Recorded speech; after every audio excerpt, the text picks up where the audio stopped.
Welcome back to Mayflower Sanctuary for the final episode of this series. Well, I start the show with some sad news that Brian, who I filmed recently, had only just found his forever home when he tragically died in an accident last week. So we send his family all our love at this very sad time. So back to today's show.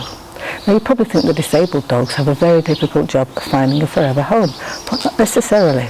So coming up on today's show, we meet the deaf but adorable Archie, whose video has achieved almost 3,000 views on Facebook. Jenny Foxall-Lord brings us up to date on the refurbishment of 2 of the kennel blocks. We meet Jimmy, the disabled dog from Cyprus, who's got a new lease of life thanks to Mayflower. And we see that the work that staff do every day just to keep the sanctuary going. Now I'd like to introduce you to Archie. Now when I first met him, I always remember he came trotting over to see me at the front of his kennel. He was all calm and dignified, unlike the other dogs who were giving it yar yar yar at the bars. And I remember putting my fingers through the mesh to tickle him, and he rolled on his back and he's squirming and wriggling with delight. Let's take a look.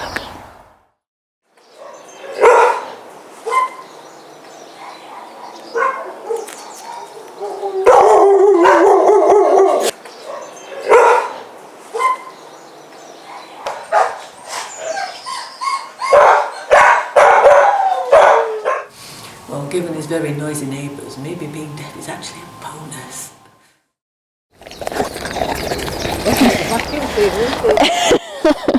Oh, Archie.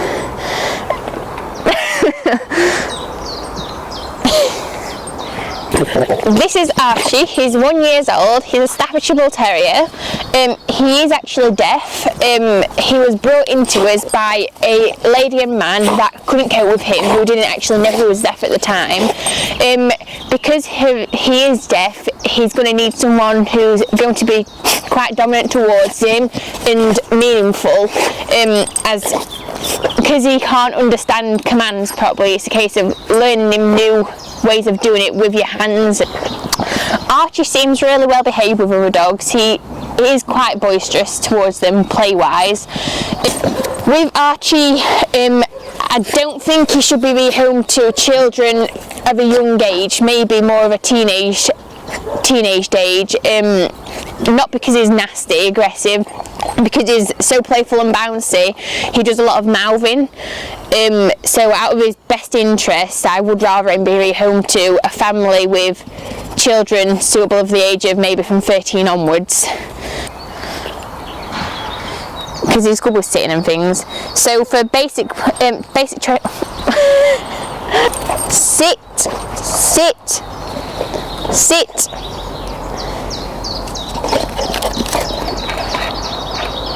Sit. Sit. Good boy.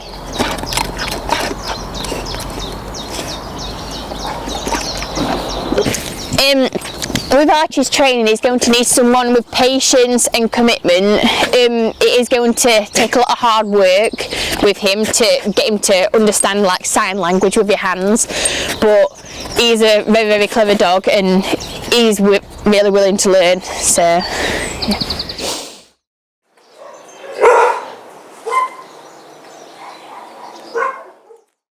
Now, I'll be honest, you can't resist that charming little chap, can you?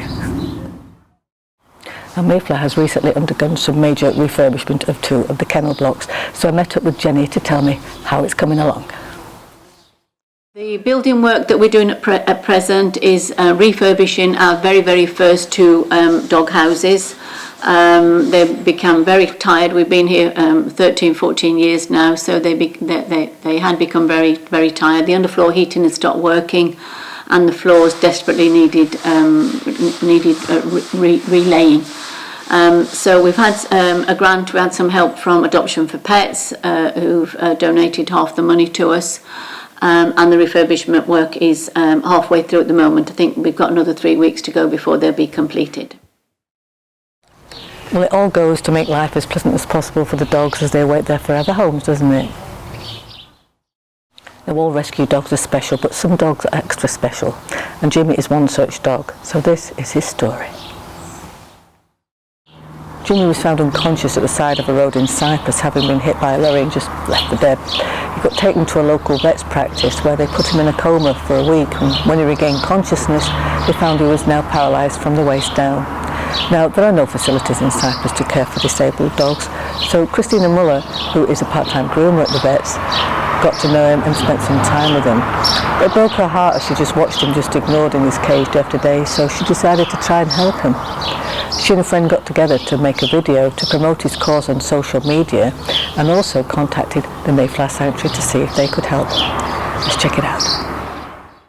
Despite already having 3 dogs of her own, she took him home with her, where her other dogs happily welcomed him into the pack. She had no previous experience with disabled dogs, and he was in a terrible state. His legs and back end were full of sores as he was dragging himself about, and she had to put him in doggy nappies and learn to wrap his legs to protect them. But it didn't stop him getting into mischief, chewing his adopted mum's shoes. His disability didn't stop him joining in the rough and tumble with the other dogs either, and he could go at quite a speed keeping up with them. After spending 3 months with her, news came through that he was now fit to fly to the UK for possible treatment. He arrived at the Mayflower Animal Rescue Centre in Doncaster, where he remained in their care until he was rehomed. Jenny takes up the story. How did you first hear about Jimmy? We were contacted by a veterinary nurse where Jimmy was taken when he was found run over on the side of the motorway in Larnaca in Cyprus. They'd heard of the project that Mayflower and Cyprus have. We've been trying to help a couple of pounds that are run by English people in Cyprus for about 5 or 6 years now.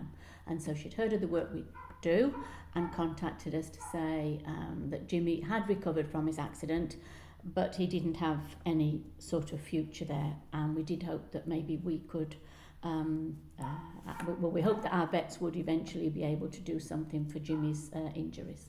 Right, so how long was it until he arrived here with you? I think it was about 3 months from them speaking to us in the first instance. And then his pet passport had to be done, and you had to have checks and rabies checks and vaccinations done. And then he was flown into Robin Hood Airport where we collected him. Oh, so what was involved in transporting him over here then? We already have facilities with Thompson's. They're very charitable at Thompson's. And so all our dogs are usually transferred into Robin Hood Airport from Larnaca Airport. So he came in a ready-made crate because it was a bit bigger than the normal size crates for him. And when we opened up the front of the crate, there he was. If he could have smiled, he would have done. Oh, quite happy. And so he coped okay with the flight? Extremely. No different to any other dog that we've had coming from Cyprus. Right. None at all. So because he's got a pet passport, then he doesn't need a quarantine? No. They have to be rabies vaccinated and checked, which is 21 days rather than the old-fashioned 6 months that it used to be. Right, and what condition was he in when he arrived here? He was well and healthy in himself. He was quite a bonny dog, to say what he'd been through, a very bonny dog. Full of confidence, cheeky, not at all what we were expecting, not at all. So how did he adjust to being here then? It was as if he'd been here all his life. It was amazing, absolutely amazing. We brought him back. We had a specialist extra large puppy pen made for him, and a big floor cushion that was 5 or 6 inches thick, so he wouldn't hurt his bones. And he sort of slotted in as if, oh, this is for me. Okay, that's fine. This is quite nice. And we had him in the playroom, so we had glass all the way around, so he could watch the world go by. And so there was a lot to take to interest him, and vice versa with people seeing him. So we had lots and lots of visitors, probably the most visited dog we've ever had here. So what did you do to treat him then? At first he saw our vet who x-rayed him, who didn't hold much hope out for anything that we could do. So when we had him referred to a specialist spinal vet who x-rayed him again more deeply, and they said the same. And this obviously didn't happen right away. It took weeks to organise. And I think we'd probably come to terms with the fact that maybe how he will always be how he will be, and maybe there isn't anything we can do. Although initially that's what I hoped. I hoped that when he came to England, maybe there were things that we could do. Maybe in other countries don't have the facilities, but no, that wasn't so. There wasn't anything else we could do. We did contact it since initially it came to us. We have contacted a couple of specialist vets who have both seen the x-rays and said, no, unfortunately, how he is how he will be. Right, so what were his specific injuries then? His injuries are on the spine, on the low part of his spine, where it's not connected, which means that he's not only incontinent, which is the sad part really, but that he doesn't have a lot of feelings, in fact almost none in his back legs. Right. So how did you decide to get him a doggy wheelchair then? Well, we wanted him to be a bit more mobile. We wanted him to make his life a little bit more interesting for him. And so although we had to wear, he wore nappy pads, which was absolutely fine. He got used to those very quickly. We had him out measured up, and a company made his wheels for him. In fact, the first set, he liked them, they were fine. We thought we could better it, so we had two sets of wheels. And the second pair were a lot easier to slot him in and make his legs comfortable. And he would have run away. He would have run away if he could. If we didn't have a lead on him, he would have gone. Amazingly. He has a fantastic life. Right, so how much do they cost then? I think they were roughly around £140, £150, but the company were very supportive. Right, but when you think that's not a great amount of money? No, it isn't really. No? It can give In a dog comparison. a whole new life. Yes, exactly. That's why a second pair wasn't out of the question, really. A second set of wheels Will he wasn't. need more as he gets older? I don't think so, because he won't grow anymore now. He's probably about 3 years old now, so he won't grow any bigger. Right. So no, I think unless new types of wheels come out and they found better ways for animals to use them, then I think probably the wheels he has are the ones that he's quite happy with at the moment. Right, and they will last him for the rest of his life? And yes, unless, as I say, other ones come out with more facilities on, then yes, they will. Sure. So what difference has it made to his life? What difference did it make? Yes. Well, it gave him something to look forward to. All dogs like a walk. It doesn't matter how short or long it is, they all like a walk. And he's no different. He looked forward to going out every day, 2 or 3 times a day, as often as we could. So it just changed his life in that respect. But I'm sure if we never walked him, he would still be a happy bunny. Yeah. He would still be a happy dog. It just as it does all dogs, it gives them something to look forward to, makes their life more interesting, and he meets people and other dogs. Yeah, they need that. Absolutely, Socialising. absolutely, and he needs to be socialised. Yeah. So how difficult was it to find him a forever home, given that he's double incontinent as well? Well, I think it wasn't so much that he can't walk. It was the incontinence that I think must be an awful lot of hard work for his owner. And although lots of people came to see him and heard of his plight and donated towards both his sets of wheels, I think we've probably given up on thinking, okay, maybe he has to spend his days here. We'll make them as best we can. We advertised for a full-time carer for him, so someone that came and spent loads of time with him and socialised with him with other dogs, even when he wasn't out walking. And out of the blue, a wonderful lady came and said she'd seen photographs of him and heard about him, and was genuinely interested. She has a pet walking service of her own, so she was doggy minded. She got 2 Labradors of her own, and her dogs are very well socialised. So we took it a step at a time. She came and spent time with him, took him out on his wheels, and then slowly over the course of the weeks, she brought her dogs and they were introduced together and they walked together. And we could not have found him a better home. Nowhere in the world could have given him a better home. That's fantastic. Absolutely wonderful. Wonderful lady. Yeah. Yes. So does he spend all his day in the wheels? No. The wheels need space. So obviously, if he's in a small environment like a small lounge, then he wouldn't be in his wheels. And I think he probably needs respite from them anyway. Same as your dog would lie on the lounge carpet. He's no different, or he'll be on the sofa. As long as he's got his nappy pads on, it's not an issue. But he can drag himself around, which we tried not to happen because we didn't want his legs being bruised or marked. But no, he's active the same as any dog. He just can't run like most dogs. But we've seen a photograph here of him running on the beach. Yes, isn't that wonderful? Which is absolutely fantastic. Amazing. And does he look a happy dog? Yeah. He's an amazingly happy dog. Yes, He really yes. is. Who definitely deserved a chance for another life. Absolutely. As you know, all dogs do, but some just need that little bit extra, and he was one of them. Yeah. And we don't regret it for 1 second. No, I'm sure you don't. So is he the most needy dog that you've ever had to look after? We've had 2 very needy dogs. But yes, probably the most needy. Yes, probably. Right. I mean, we've had a lot of dogs pass through Mayflower, so it's difficult to answer that honestly. You know, this is our 15th year. But most certainly, he was one of the most rewarding. Yes, I'm sure it was. Absolutely. Your centre rescues many dogs from Cyprus and around the world. So do they have a language barrier? No, most of the dogs that we rescue, we have dogs from 2 in particular pounds in Cyprus. One is a Nicosia pound and the other is Paralimni pound. The Paralimni pound in particular was started by some English ladies that live there, and so they haven't found it a problem, and neither do we. To be honest, most of the dogs that come from Cyprus belong to English people. Right. They're English people that for whatever reason maybe have had to come back to England and couldn't bring their dog or couldn't afford to bring the dog, and so we've helped the pounds in that respect, as we would anywhere. Right. So what would you say to people who would suggest that maybe it might have been kinder to have put Jimmy to sleep as opposed to giving him a chance of a life like this?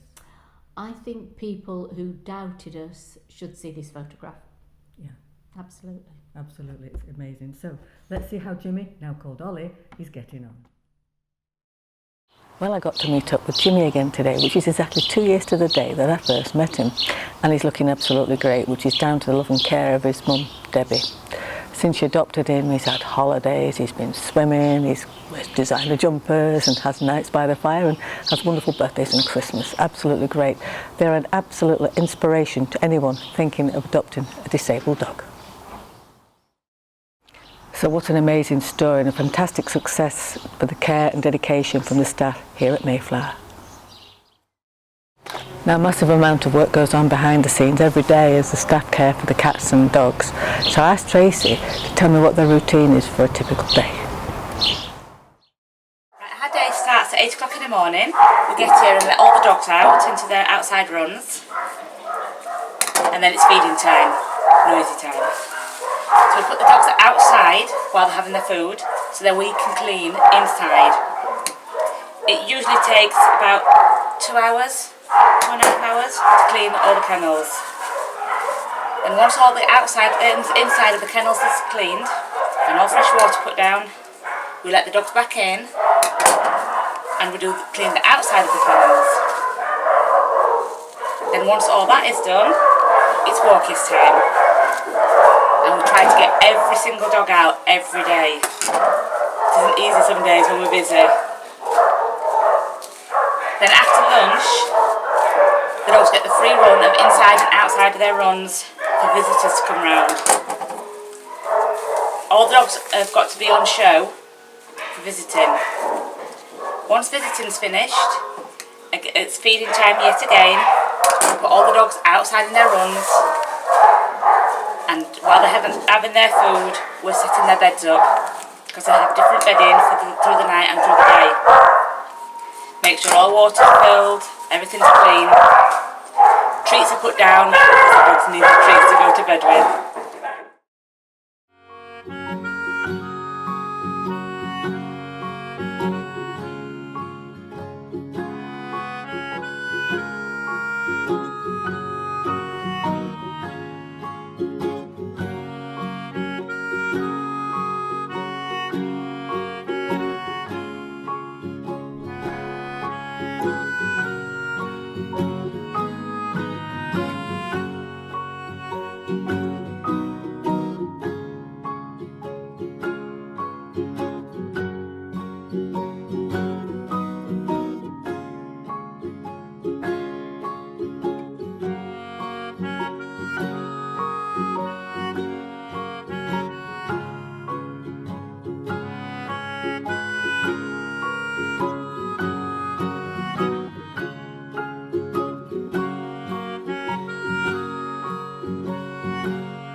Oh no, wasn't that sweet? Aren't they just so cute?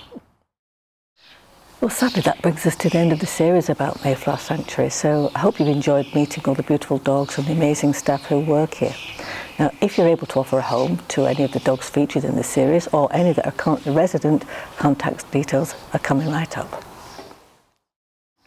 Remember, your reward will be their lifelong love, devotion and lots of doggy kisses.